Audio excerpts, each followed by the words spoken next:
Sir, वो तो एक पता है। इंसान जी जी जी जो जुबिन दा अभी तो गॉड मानते हैं जी असम जी, का बिल्कुल लोग। बिल्कुल बिल्कुल। अभी तक उसका न्याय नहीं मिला। जी जी बिल्कुल, हाँ, जस्टिस नहीं। जस्टिस नहीं मिला। उसके लिए कुछ कहना चाहेंगे आप? हाँ, तो वो असम राइफल्स मैन में थे एज अ कैप्टन रैंक के, तो उस समय का उनका ये ड्रेस है मेजर बॉब खतिंग जी का। फाइनेली আমি পাই গ'লোহি ৱাৰ মেমৰিয়েল টাৱাং আৰু ভিতৰলৈ যাম এতিয়া চাবলৈ। আপোনালোককো দেখাম ৱাৰ মেমৰিয়েলত আমাৰ শ্বহীদসকলৰ স্মৃতি ইয়াতে জড়িত হৈ আছে আৰু গোটেই ভাৰতবৰ্ষৰ শ্বহীদৰ স্মৃতি জড়িত হৈ আছে। যিহেতু আপোনালোকক দেখাব চেষ্টা কৰিম প্ৰতিটো মুহূৰ্ত, প্ৰতিটো মেমৰিয়েল বা প্ৰতিটো ক্ষণ। তো বলকচোন ভিতৰলৈ।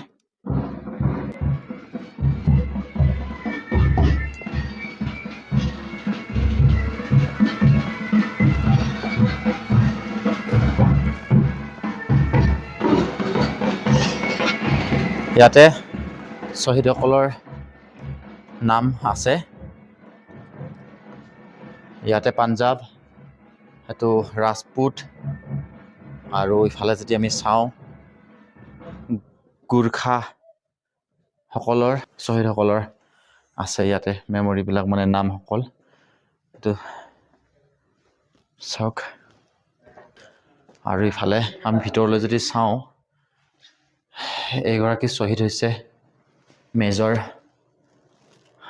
মহিন্দৰ সিং। আপোনালোকে নিজে পঢ়ি চাব পাৰিব এইবিলাক তেখেতসকলৰ মেডেল বা হেৰি। এইখন হৈছে ভূটান ইণ্ডিয়াৰ চাইনা বৰ্ডাৰ গোটেই মেপখন।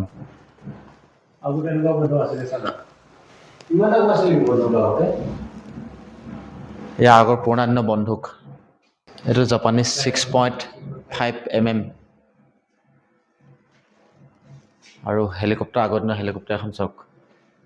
হৈছে আমাৰ মেমৰিয়েলত থকা শ্বহীদসকলৰ স্মৃতি আৰু শ্বহীদসকলৰ সকলো বস্তু। ইয়াতে এবাৰ প্ৰণাম কৰিব পাৰিলে শ্বহীদসকলক বহুত শান্তি লাগিব।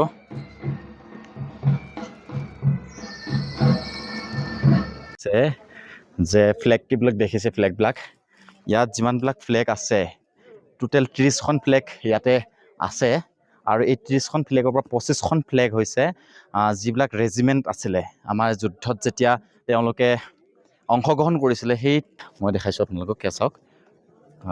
তাৰ মাজত আৰু 5খন আছে আমাৰ ইণ্ডিয়াৰ ফ্লেগৰ লগত, আৰু ইণ্ডিয়ান আৰ্মি ফ্লেগ বা এনেকুৱাকৈ 5খন আছে।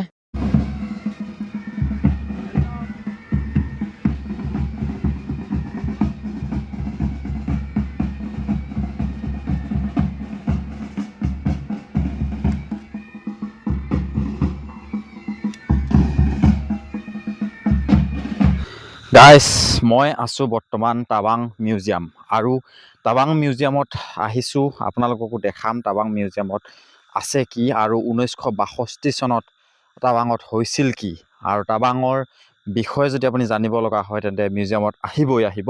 কিয়নো 1962 চনত যিখন যুদ্ধ, সেই যুদ্ধ বা ইত্যাদি কৰি সকলোখিনি ডিটেইলছত গম পাব। আৰু ভালুকপুঙলৈকে চাইনা বৰ্ডাৰ হ'লহেঁতেন, কিন্তু নহ'ল। কেনেকৈ নহ'ল সম্পূৰ্ণ ভিডিঅ'টো চাওক, তেতিয়াহে গম পাব চাইনা। Okay, good morning and Tashi Delek. मेरा नाम संजय वांगचू है। मैं इस म्यूजियम के असिस्टेंट कोऑर्डिनेटर हूँ, तो मैं इनके बारे में ब्रीफिंग करवा दूंगा आपको। तो ये एक हमारा सोल ऑफ इंडिया गैलरी है, तो इसमें टोटल 36 कास्ट ऑफ सॉइल्स है। तो ये सभी सॉइल्स हमारे जो इंडिया के 28 स्टेट एंड 8 यूनियन टेरिटरी, सभी राज्य से इन सभी मिट्टी को लाया गया। एक्चुअली इनको लाने का रीज़न यह था कि जो हमारा इन राज्य से जो आइकॉनिक लोकेशन है, उस लोकेशन से हमारे जो फ्रीडम स्ट्रगल बिलोंग करते थे, इसलिए इन सभी मिट्टी को लाया गया था। एक्चुअली इस संग्रहालय यानी कि इस म्यूजियम का उद्घाटन 31 अक्टूबर 2024 को हुआ था। तो उस समय यहाँ पे आपको स्क्रीन पे 3 बाइकर्स है, तो 3 बाइकर्स ने ये सभी मिट्टी को लाया गया था। तो इनका जितना भी फाइनेंशियली है जो हमारा सरकारी गवर्नमेंट ने किए थे। तो आप यहाँ से आए अभी।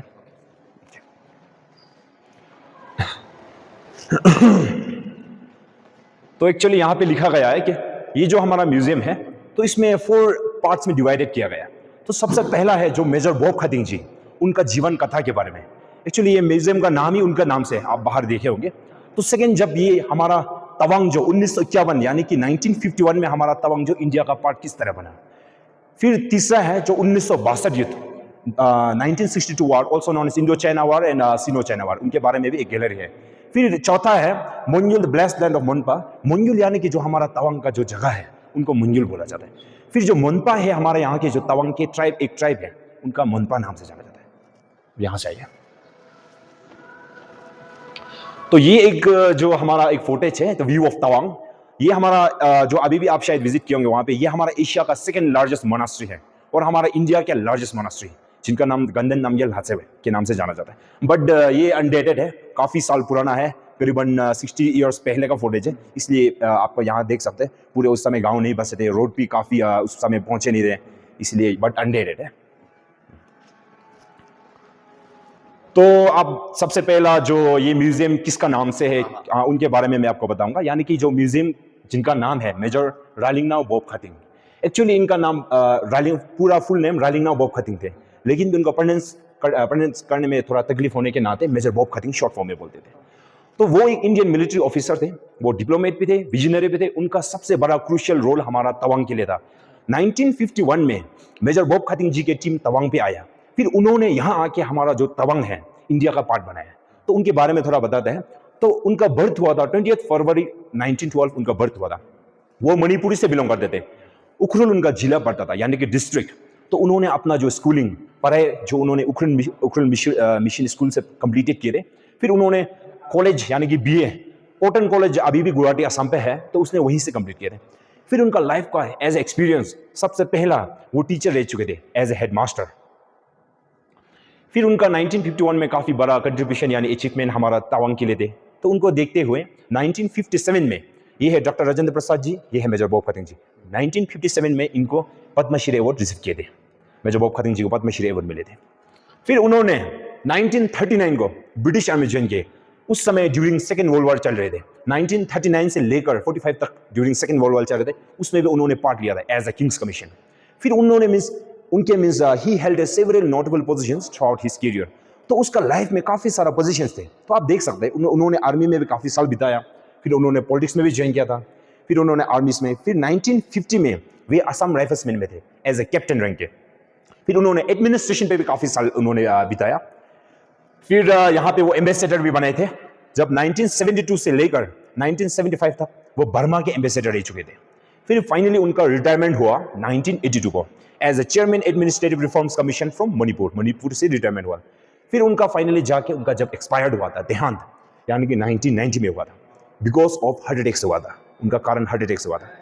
तो उनका काफी सारा अचीवमेंट्स थे, उनका लाइफ में इतना सारा उनके पोजीशन थे, अचीवमेंट्स भी बेशक होना ही है। तो यहाँ पे एक हमारा आगे पे एक गैलरी है जिनका नाम मेडल गैलरी है। तो उसका जब वे ब्रिटिश आर्मी में थे तो उनको military cross medal, Burma star medal, वो सभी मैं आपको आगे जाके दिखाऊंगा। तो वो सभी यहाँ पे लिखा गया। और वो सेकंड पर्सन थे जो हमारा अरुणाचल रत्न अवार्ड उनको प्राप्त किए थे। उस समय ये उनको 20 फरवरी 2021 को मिले थे। वो दूसरा बंदा था। अभी तक अरुणाचल रत्न अवार्ड 3 पर्सन को मिला है, तो वो दूसरा बंदा था। तो आप सोच रहे होंगे 2021 को, लेकिन ये पोस्टमस है, यानी कि उनके फैमिली को दिए थे जी। तो यहाँ पे देखिए, ये एक आपको दिखने में एक शॉल है। इनका नाम छंगकुम का नाम से भी जाना जाता है, और ये इनका नाम तंकुल नागा शोले बोला। तंकुल जो नागालैंड का एक ट्राइब है। तो मेजर बोपखातिंग जी भी एक तंकुल नागा ट्राइब से बिलोंग करते थे। तो ये जो शोल है, जब लड़के लोग एडल्टहुड हो जाते हैं तभी इनको ऑफर किया जाता है। जब मेजर बोपखातिंग जी एडल्टहुड हुए थे तभी इनको ऑफर किया था। ये मेजर बोपखातिंग जी के पर्सनल शोल है। ओके, फिर यहाँ देखिए, ये एक तंकुल एंथम है। I already told you that Tangkhul is a tribe of Naga. तो major Bob Khathing was very interested in writing and poetry also. तो उन्होंने ये एक तंकुल एंथम कंपोज किया। ये तंकुल डायलॉग पे लिखा गया है। Just behind you can see English translation also. Yes, तो ये सभी मेजर बोपखातिंग जी के आउटफिट्स थे, क्योंकि उनका लाइफ का बहुत सारा पोजीशंस थे। तो उस समय ये सभी उन्होंने पहना करता था जी। तो यहाँ जितने भी उनके जो ड्रेसेस, जो भी कुछ चीज है, सभी उनके जो फैमिली है उन्होंने यहाँ पे डोनेट किया हुआ है जी। ये है, ये उनका फोटो है जब 1957 में उन्होंने पद्मश्री अवार्ड रिसीव किए थे। तो उस समय यही शेरवानी पहने थे उन्होंने जी। ये जो मणिपुरी का यानी कि नागालैंड के एक ट्रेडिशनल हैट है। यहां देखिए, जब 1950 पे वो असम राइफल्समैन में थे एज ए कैप्टन रैंक के, तो उस समय का उनका ये ड्रेस है मेजर बोपखातिंग जी का 1950 पे जी जी। यस, यही शेरवानी जो मैंने आपको अभी दिखाया था फोटो में, वही जो फोटो दिख रहा है वही शेरवानी यहाँ पे आपको यही जो ओरिजिनल है जब उन्होंने पद्मश्री अवार्ड रिसीव किए थे उस समय पहने थे। तो ये भी एक तंकुल शॉल है, बट स्पेशली इनको जब हेड ऑफ द फैमिली को दिया जाता है। तो मैंने आपको बताया था जो तंकुल एंथम है, you can see English translation there. Yes, this is the English translation. या तंकुल.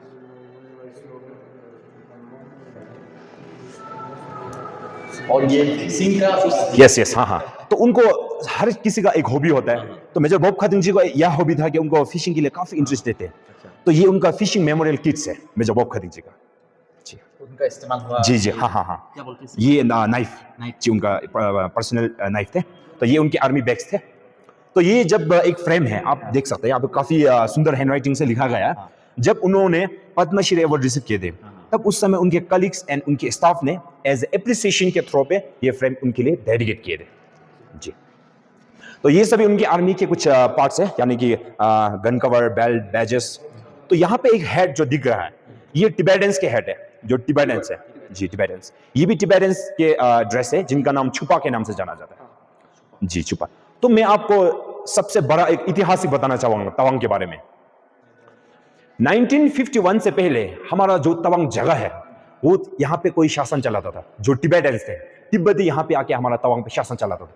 एक्चुअली सोचा जाए तो 1914 में जिनका एक ब्रिटिश आर्मी ऑफिसर थे, जिनका नाम थे सर हेनरी मैकमोहन. तो उन्होंने हमारा जो तवांग जगह है 1914 में उन्होंने मैपिंग किया गया था, हमारा तवांग जो इंडिया के अंदर पे. लेकिन भी यहाँ पे इंडियन सरकार यहाँ नहीं आने के नाते जो तिब्बती थे वो यहाँ शासन चलाता था. जो यहाँ के लोग 1951 से पहले काफी सारा टैक्सेशन देना पड़ता था, एक नौकर की तरह ट्रीट करता था, एक स्लेव की तरह. तो उस समय यहाँ पे देखिए, उस समय मेजर बॉब खातिन जी का साथ उन्होंने मेजर बॉब खातिन जी ने यहाँ पे एक बैठक बिठाया. यहाँ के जो टिबेटन ऑफिशियल और यहाँ के जो लोकल लीडर्स हैं, उसमें आप ये फोटोज थोड़ा ब्लर है, ये मेजर बॉब खातिन जी के टीम थे. ये यहाँ के कुछ टिबेटन ऑफिशियल्स और लोकल लीडर्स हैं. उस समय एक मीटिंग बिठाया था. तो उस समय मेजर बॉब खातिन जी ने कहा कि जो टिबेटन ऑफिशियल्स हैं, आप अपना यहाँ शासन चला नहीं सकते, क्योंकि ये जो जगह है, अकॉर्डिंग टू उनका नाम शिमला अकॉर्ड भी बोला जाता है. शिमला अकॉर्ड 1914 में हुआ था. तो वो उसका मुताबिक जाएंगे तो हमारा जो 1914 ऑलरेडी हमारा जो तवांग है इंडिया के अंदर पे, तो आप अपना यहाँ शासन चला नहीं सकते. तो उस समय जो तिब्बती थे, विदाउट ब्लडशेड, बिना खून खराबे, जो तिब्बती है वो चले गए. तभी से 1951 से अभी तक जो 2025 तक हमारा जो तवांग जगह है इंडिया का पार्ट बना है. जी. और आपने कुछ बोले थे मेडल्स. जी जी, वो मेडल्स इसके आगे दिखाई देंगे आपको. हाँ, तो मैं और भी थोड़ा हिस्ट्री है तो मैं आपको बताऊंगा. तो ये है सरदार वल्लभ भाई पटेल जी. तो ये उस समय में 1951 में ये हमारा इंडिया का डिप्यूटी प्राइम मिनिस्टर हुआ करता था. सबसे पहला इनको मैसेज मिला थ्रू जियोपॉलिटिकली, इनको मैसेज मिला कि हमारा जो तवांग जगह है वहां पे ऐसा एक बंदा भेजना है कि वहां हमारा एडमिनिस्ट्रेशन और नेशनल फ्लैग वहां पे होस्ट करना है, नहीं तो चाइना ये तिब्बती कब्जा करने वाला है. तो इन्होंने जो वहां पे आप एक तस्वीर देख रहे हैं, वो है जयरामदास दौलतराम. उस समय ये असम के गवर्नर हुआ करता था. तो इन्होंने फिर मेजर बॉब खातिन जी को अपॉइंट किया. उस समय मेजर बॉब खातिन जी एपीओ थे, असिस्टेंट पॉलिटिकल ऑफिसर. इन्होंने मेजर बॉब खातिन जी को तवांग भेजा. सबसे पहले इन्होंने मेजर बॉब खातिन जी को 2 सवाल पूछा कि कभी आपने तवांग गया या कभी आपने तवांग विजिट की, देखा आपने? तो मेजर बॉब खातिन जी ने कहा कि मैंने कभी तवांग तो नहीं गया, बट मुझे इतना पता है कि जब असम से हमारे तवांग की ओर दिखता है तो यहाँ के जो बर्फीली पहाड़ है वो मुझे आइडिया है कि वो तवांग है. तो इन्होंने उनको 35 डेज दिया. विद इन 35 डेज के अंदर आप अपना आर्मी ट्रूप्स रेडी करना है, फिर तवांग की ओर रवाना होना है. तो उन्होंने जब यहाँ पहुंचे थे मेजर बॉब खातिन जी, उस समय 200 सोल्जर्स विद 600 पोर्टर्स उनके साथ तवांग पे आए थे. फिर तवांग पे आके उन्होंने हमारा जो 14 फरवरी 1951 में उन्होंने यहाँ पे जो हमारा इंडियन नेशनल फ्लैग है परमानेंट उन्होंने तवांग पे होस्ट किया. इसलिए हमारा जो ये तीनों का बहुत बड़ा कंट्रीब्यूशन है. इसलिए सरदार वल्लभ भाई पटेल जी का ये जब इसका उद्घाटन यानी कि इनॉग्रेशन हुआ था उस समय 31 अक्टूबर में, यानी कि 31 अक्टूबर इनका जन्मदिन भी है. इसलिए हमारा जो ये संग्रहालय उसका उद्घाटन उसी दिन हुआ था. एक्चुअली सोचा जाए तो हमारा सरदार वल्लभ भाई पटेल जी का आखिरी तोहफा हमारा तवांग माना जाता है. तो अब मैं आपको दिखाने जा रहा हूं मेडल गैलरी. जी, तो ये है मेडल गैलरी. तो 1944 को उन्होंने मिलिट्री क्रॉस मेडल मिले थे. तो ये है मिलिट्री क्रॉस मेडल. जी, 1944 को मिलिट्री क्रॉस मेडल मिले थे. ओके, फिर यहां आइए. जब वे ड्यूरिंग सेकेंड वर्ल्ड वॉर उन्होंने पार्ट लिया था तो उस समय सेकेंड वर्ल्ड वॉर के उनको स्टार मेडल मिले थे. तो ये है फिर बर्मा स्टार मेडल, जब वे एम्बेसडर बन चुके थे बर्मा के. ओके, ये है पद्मश्री मेडल, जब 1957 में उन्होंने प्राप्त किए थे. जी, ये है इंडियन इंडिपेंडेंस मेडल, यानी कि हमारे जब देश आजाद हुए थे उस समय उनको ये इंडियन इंडिपेंडेंस मेडल भी दिए गए थे. फिर ये है उनके सर्विस मेडल, जब वे ड्यूरिंग सेकेंड वर्ल्ड वॉर पे उनका काफी अच्छा सर्विस रहा तो इसीलिए उनको ये वर्ल्ड वॉर सेकेंड के सर्विस मेडल मिले थे. जी, अब मैं आपको इस गैलरी पे आता हूं. ये है 1962 युद्ध की gallery also known as Indo China war and Sino China war. तो ये जो वार शुरू हुआ था, तो जब 1951 में मेजर बॉब खतिंग जी यहाँ तवांग आए थे, ठीक 11 इयर्स आफ्टर, ठीक 11वीं साल के बाद ये 1962 युद्ध शुरू हुआ था। एक्चुअली ये जो 1962 युद्ध के कारण बॉर्डर कॉन्फ्लिक्ट थे, बॉर्डर डिस्प्यूट थे। 1954 को एक एग्रीमेंट हुआ था हमारा इंडिया और चाइना के बीच। तो उस समय हमारा प्राइम मिनिस्टर हुआ करता था जवाहरलाल नेहरू जी। उस समय 1954 का एक पंचशील एग्रीमेंट एक साइन हुआ था। तो उस समय उनका कारण यह था कि हमारा जो उस समय में ही हुआ था, जब पंचशील एग्रीमेंट हुआ था तो हिंदी चीनी बाय बाय उस समय हुआ था। पंचशील एग्रीमेंट जब होते समय ये कहा था कि हमारा with the goal of using two countries, उस समय दोनों कंट्री के बीच मेल मिलन होना और संबंध होना, वहीं के कारण पंचशील एग्रीमेंट हुआ था। लेकिन भी पंचशील एग्रीमेंट होते ही जवाहरलाल नेहरू जी ने सोच लिया कि अभी चीन हमारे ऊपर कुछ दबाव नहीं देंगे, तो हम लोग एक ही आदमी हो चुका। तो उनका केयरलेस होने के नाते भी ये जो 1962 युद्ध उनके वजह से भी हुआ है। फिर उस समय 1962 युद्ध पे हमारा जो जम्मू कश्मीर उनका एक पार्ट था जिनका नाम अक्साई चिन है। अक्साई चिन उन्होंने चाइनीज ने फाइनली जब 1962 युद्ध पे उन्होंने कब्जा किया हुआ है। फिर उनका प्लानिंग था हमारा अरुणाचल भी उन्होंने काफ़ी कब्जा करने का कोशिश किया। एक्चुअली वो जो चाइनीज जो यहाँ पे आए थे, तो यहाँ से वो कब्जा करते करते एक्चुअली जो वहाँ आपका असम बॉर्डर पड़ता है जी, जिनका नाम बलुपुंग से नाम से जाना जाता है, जो आपका चेक पोस्ट पे, वहाँ तक पहुँचे थे।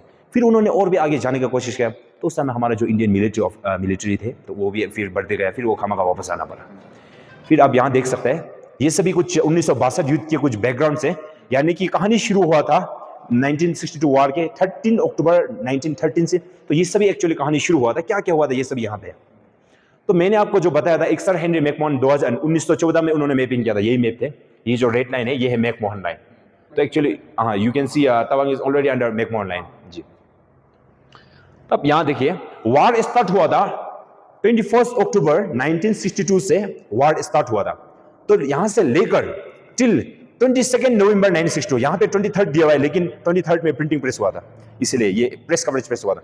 उस समय प्रेस कवरेज यानी कि न्यूज़पेपर के माध्यम से हमें कुछ जानकारी प्राप्त होता था, क्योंकि वार किस तरह हुआ था, वार में क्या हुआ था, क्या कैजुअलिटी हुए थे, हमारे कितने गुजर गए थे जो जवानों हैं, इसीलिए उस समय यही एक मैसेज इनके थ्रू से मैसेज मिलता था।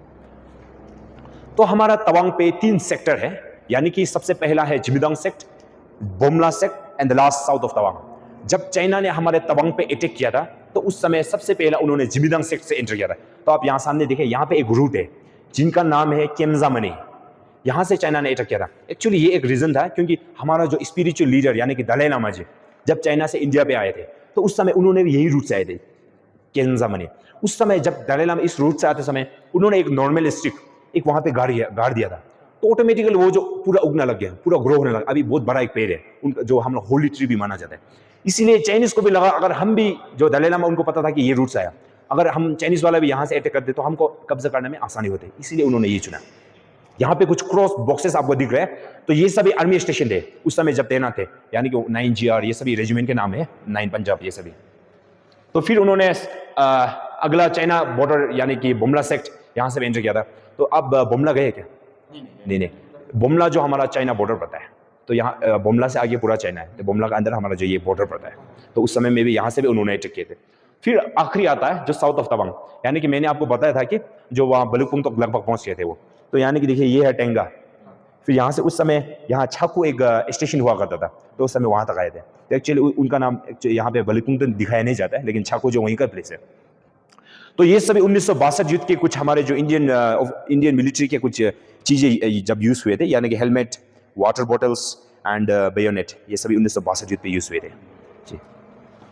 तो मैं अभी और फिर एक बताना चाहूँगा, जो हमारा 1962 युद्ध के एक रीज़न, हार के रीज़न एक वेपन्स भी हुआ था, क्योंकि उन्होंने अचानक अटैक कर दिया, हमें कुछ पता ही नहीं था। उस समय हमारे पास इंडियन आर्मी के पास न गर्म कपड़े थे, न वो रेडी थे, न वो कुछ एडवांस ही नहीं थे, क्योंकि उन्होंने सडनली वो वार स्टार्ट कर दिया। तो उस समय यहाँ पे देख सकते हैं हमारे इंडियंस के पास ये जो शॉर्ट गन्स है, ये मोर्टाल जी, ये सभी थे हमारे इंडियन गन्स पर।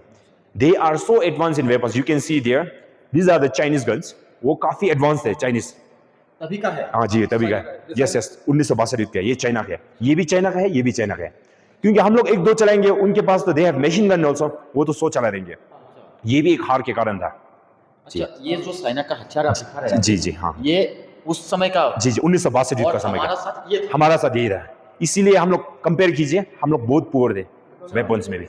जी ये भी एक कारण सबसे बड़ा उनके है। साथ बहुत हाँ हाँ वो लोगों के update साथ हथियार यस काफी अपडेट है, बहुत एडवांस है वो लोग। जी जी एडवांस थे, काफी एडवांस थे वो लोग।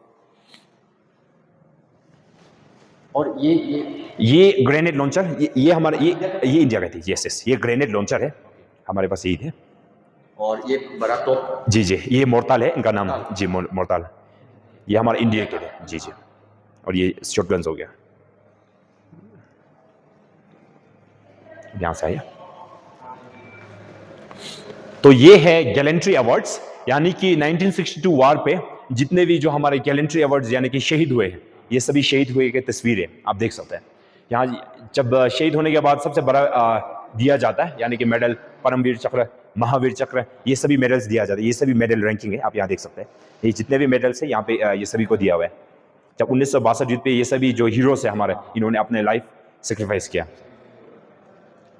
आप यहाँ आ सकते हैं और भी जो उस समय here more than 2,450 names are paged here.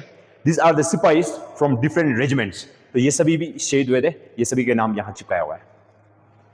आपका जो मेमोरियल में है वहाँ पे जी जी जी जो नाम लिखा हुआ है, इन लोगों का ही नाम लिखा हुआ है। कहाँ पे जो आपको award memory? Yes yes yes हाँ हाँ वही नाम यहाँ पे है। यस यहाँ का वहाँ पे है। 2000 more than 2,450. Yes 2,450. Yes these are the yes ये सभी कुछ मूवीज के पोस्टर्स हैं जो 1962 युद्ध से रिलेटेड है। आप नेटफ्लिक्स, अमेजॉन ये सब में आप देख सकते हैं। ये सभी मीन्स कुछ मूवीज के पोस्टर्स हैं जो 1962 युद्ध से रिलेटेड है।